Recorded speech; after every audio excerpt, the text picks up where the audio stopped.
Hi, my name is Ebony Darkness Dementia Ravenway, and I have long ebony black hair, that's how I got my name, with purple streaks and red tips that reaches my mid-back, and icy blue eyes like limpid tears. A lot of people tell me I look like Amy Lee. If you don't know who she is, get the hell out of here. I'm not related to Gerard Way, but I wish I was because he's a major frickin' hottie. I'm a vampire, but my teeth are straight and white. I have pale white skin. I'm also a witch, and I go to a magical school called Hogwarts in England, where I'm in the 7th year. I'm 17. I'm a goth, in case you couldn't tell, and I wear mostly black. I love Hot Topic, and I buy all my clothes from there. For example, today I was wearing a black corset with matching lace around it, and a black leather miniskirt, pink fishnets, and black combat boots. I was wearing black lipstick, white foundation, black eyeliner, and red eyeshadow. I was walking outside Hogwarts. It was snowing and raining, so there was no sun, which I was very happy about. A lot of preps stared at me. I put up my middle finger at them. Name a better intro to a story. I dare you. Call me Ishmael? Please. It was the best of times, it was the worst of times. A valiant attempt, Dickens, but English literature is an oxymoron. One fish, two fish, red fish, blue fish. Okay, that was a pretty good one. My Immortal is the greatest work of modern literature. This is not hyperbole. This is not an attempt at a joke. I am being entirely serious. Now, for those of you who are uncultured, My Immortal is a 22,678 word-long Harry Potter fanfiction posted on fanfiction.net between 2006 and 2007. Written by literary icon XXX Bloody Wrists 666 XXX, the best pseudonym since Chuck Tingle. The song is of course titled after the early 2000s emo hit My Immortal by Evanescence, sung by Amy Lee, the ultimate Hot Topic siren. In order to truly appreciate the complexities of My Immortal, you need an overview of the plot. Ebony Darkness Dementia Ravenway, also misspelled throughout the work as Enobi, Egagi, Enobobi, Mbombi, Ebony, Ibony, Epiponi, Ebbobi, or Enani, is a 17-year-old vampire attending Hogwarts as a member of the sexiest house, Slytherin of course. Hiss hiss, my fellow snake sister. Our raven-haired Mary Sue has begun dating Draco Malfoy, also variously referred to as Draco, Drico, Drake, Drago, and Darko. He's a soft boy, not to mention the two go to a Good Charlotte concert in Hogsmeade in Draco's flying car. Afterwards, they do the deed in the Forbidden Forest, described in the most eloquent of prose. Suddenly, just as I, Draco, kissed me passionately, Draco climbed on top of me, and we started to make out keenly against a tree. He took off my top, and I took off his clothes. I even took off my bra. Then he put his thingy into my you-know-what, and we did it for the first time. Albus Dumbledore, also referred to later as Albert Dumbledore, finds them and says, calmly, "What the hell are you doing, you mother effers?" Other notable diddle sessions include Snake and Lupin doing it in the Great Hall while Dobby watches. Of course you would, that little fun-sized perv. Later in the dining hall, she finds out Draco used to diddle Harry Potter, whose name is now Vampire, 'cause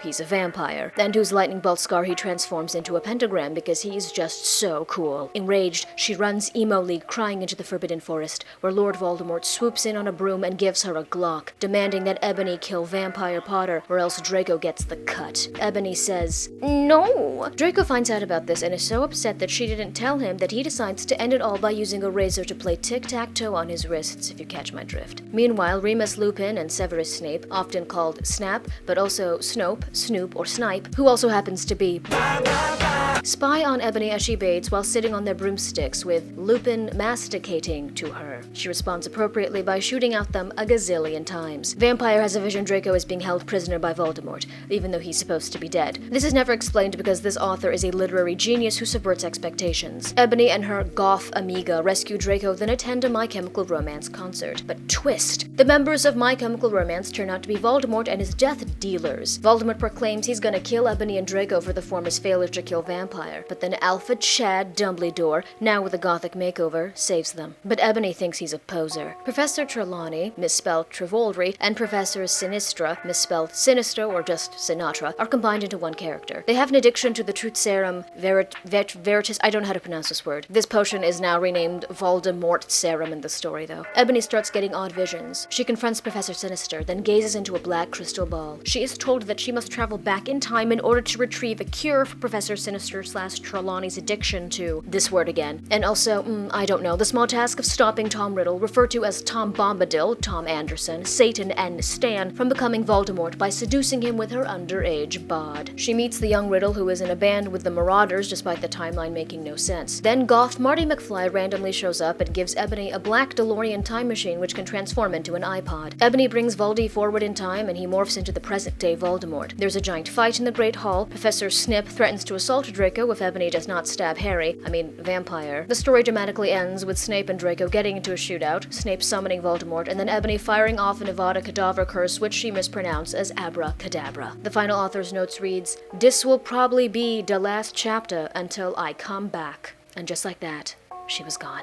Additional plot lines include Lucius Malfoy and Sirius Black being inexplicably shot by Blade, like this Blade, Professor McGonagall aka McGoogle or McGoggles, and Severus Snape also being predators for some reason and following the footsteps of Jeffrey Epstein. Also, Hagrid is a teenager in this timeline and he's in love with Ebony. Oh yeah, and he's also a Satanist. Sincerity is not often displayed on this channel because I think emotional vulnerability is for losers. But this text has managed to speak to me on a level that no other work has. Maybe Junie B. Jones, but that's a close second. You might be thinking that the title of this video is completely unsubstantiated, but let me explain. There is no work of literature that manages to encapsulate the early 2000s culture like My Immortal does. The seamless blending of the emo craze and music scene, the crossover of the pop culture juggernauts of Harry Potter and Twilight, the fact that it was published online during the adolescent years of the internet, the valiant attempt by a budding young author to truly test the limits of copyright infringement laws. And the true cherry on top is that unlike most published works, whether they be in print or online, My Immortal's chapter-by-chapter publication accompanied with author's notes and comments gives a truly interactive reading experience like no other. There was none of this throwing out completed works to the masses from the ivory towers and once in a while answering fan mail from the Annie Wilkes of the world. The reader instead has direct access to the author. This gives the people a voice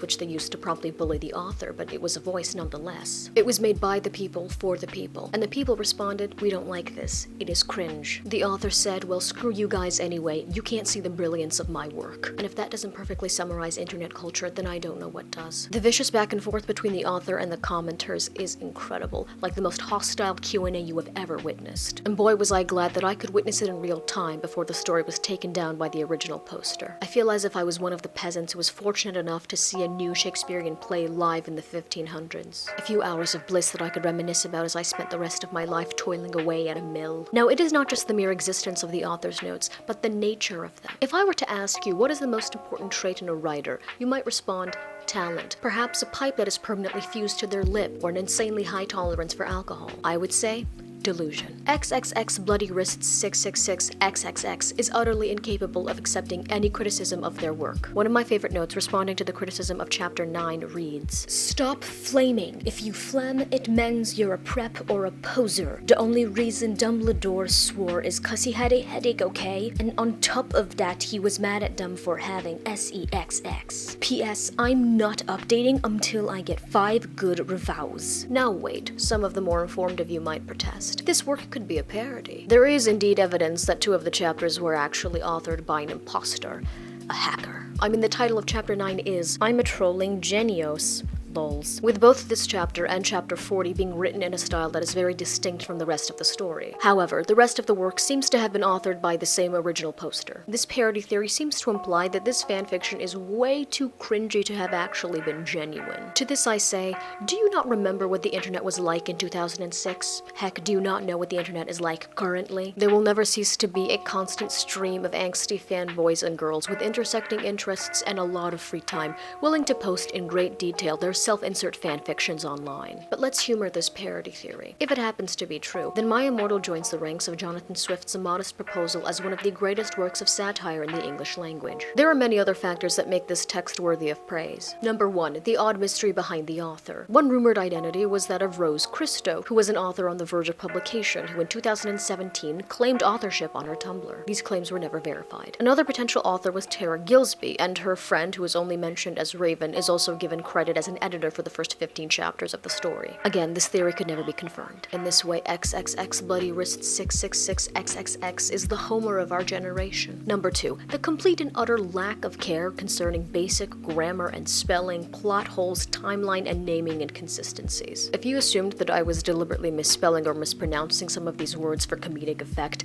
I assure you, I was not. I was reciting the original sentences as they were posted verbatim. This text is published in a primitive form of internet talk. It should be studied by linguists and historians alike. In regards to the plot, some authors choose to guide their reader through a coherent narrative. This story slaps you across the face and says you're on your own. Number 3. The employment of every single fanfiction trope in existence. This story really does serve as a blueprint of what not to do as a fanfiction author, or what to do if you're not a coward. Number 4. The sheer psychological effect that reading the story in full has. If you want to experience what I am assuming having a stroke is like, then this story is for you. Personally, the first time that I read it back in 2007, halfway through the first chapter, I just assumed that I had begun turning dyslexic. Number 5. The incredibly memorable prose. I mean, take this love scene. OMFG, Draco. Draco! I screamed, having an orgasm. We stated, Frenching passively. Suddenly, I fell asleep. 50 Shades of Grey, eat your heart out. You might be able to find a story that is better written, but you won't be able to find one that is more entertaining. The entire debate over what even constitutes as good writing or real art is fraught with academic elitism. I've seen professional operas and productions of Tony Award-winning plays, and I've also witnessed a fight between two cats over a chicken wing. And let me tell you, they were both equally entertaining, and the latter only cost me a chicken wing. Ultimately, the biggest reason that My Immortal is the greatest work of modern literature is because it is an uncomfortable but accurate reflection of who we really are. Many of us would like to think that we're an Elizabeth Bennet, a Hermione Granger, an Atticus Finch, a Lorax. We would like to believe that we are witty, self-possessed characters,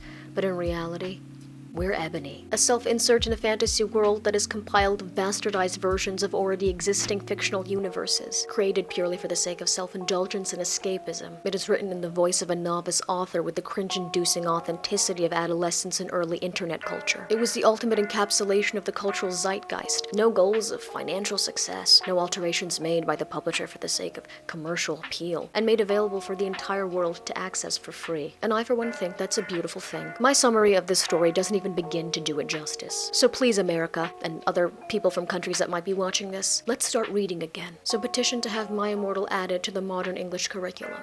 That was an order, not a request.